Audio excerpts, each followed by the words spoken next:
First, my question to you guys, I also love to hear the perspective from our DA if we get a chance to today. What John would bring to the table too. My question says, should the Oregon Legislature repeal 110 to reinstate all previous provisions? It was passed as a measure by the voters statewide.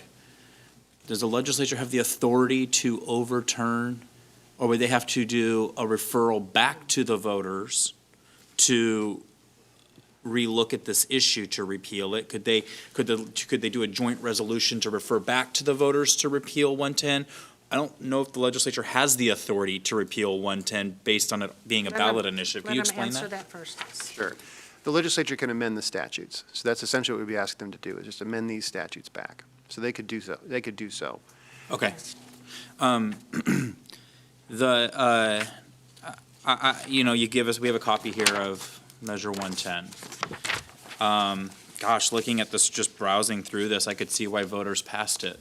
But when you look really deeply under the hood, you start to see a lot of really damaging policy positions that have hurt the state.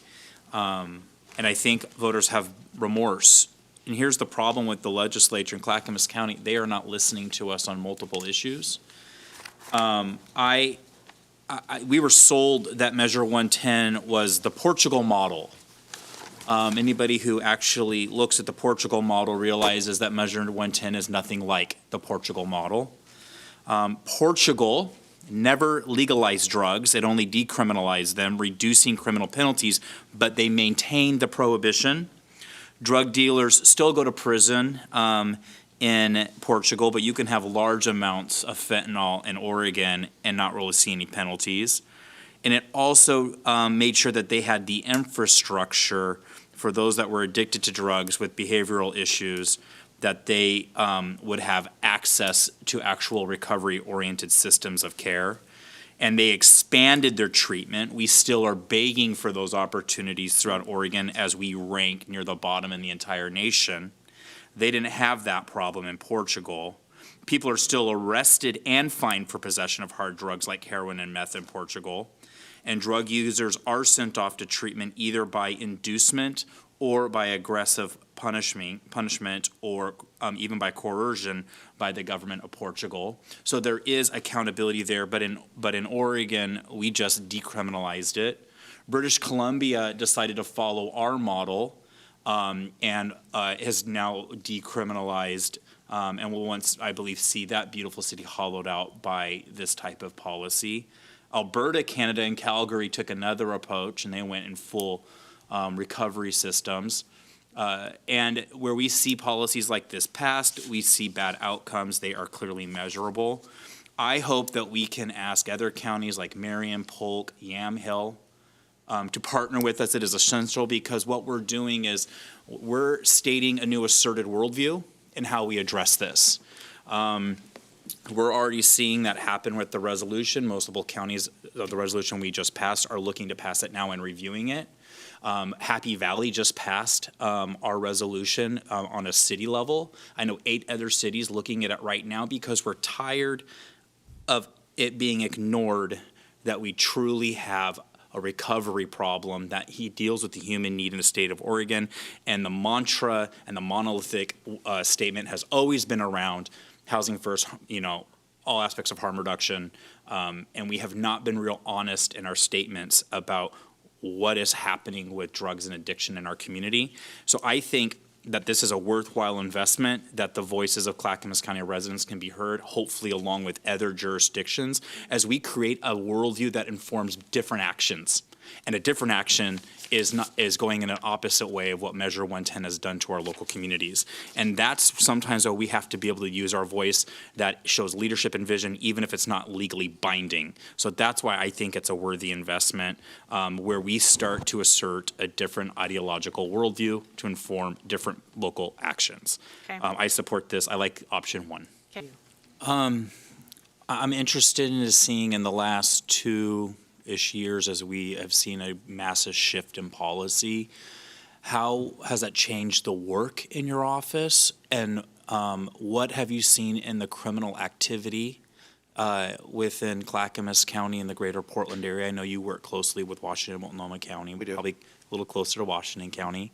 And then I'm interested, is your number of 4,100, is that a Clackamas County number? Because I've heard that number as high as 16,000. I don't know where the difference is, but where we didn't get people actually like into treatment, but we've had some type of issuance of a ticket or a referral.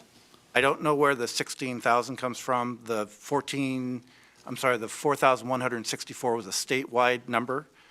I mean, I'm going to be honest with you, most law enforcement officers in Oregon have just They given just don't up, do it. given the citations. Right. They just don't do it. It's not worth the paper it's written on. It's not worth the paper, it's not worth the risk that is posed to a police officer to write a ticket that is less of a fine than if you drive 1 mile over the speed limit. Wow. So that's what the police are up against. So I'm not sure, and I'm sorry, the first part of your question was. I'm curious about how you've seen Oh. the change in criminality within Clackamas County or Washington and Multnomah County, the metro area, Yep. with regards to I mean, it's a massive policy shift, right, that impacts safety in communities and vibrant communities and whether they're vibrant or not, I feel like. And I want to know the tangible difference since Measure 110 has been passed, as you see it as a law enforcement Well, agent. thank you. We certainly see an increase in property crime. And you've been reading in the paper about shoplifting, organized retail theft. Those are typically crimes that are meant to fund drug addiction. That's what we're fighting against it in our local retail establishments. That's why it's so bad in Portland. You know, you just saw REI shut down in Right. Portland. That's big, Walmart has pulled out of Portland. I know that stolen car thefts have gone up.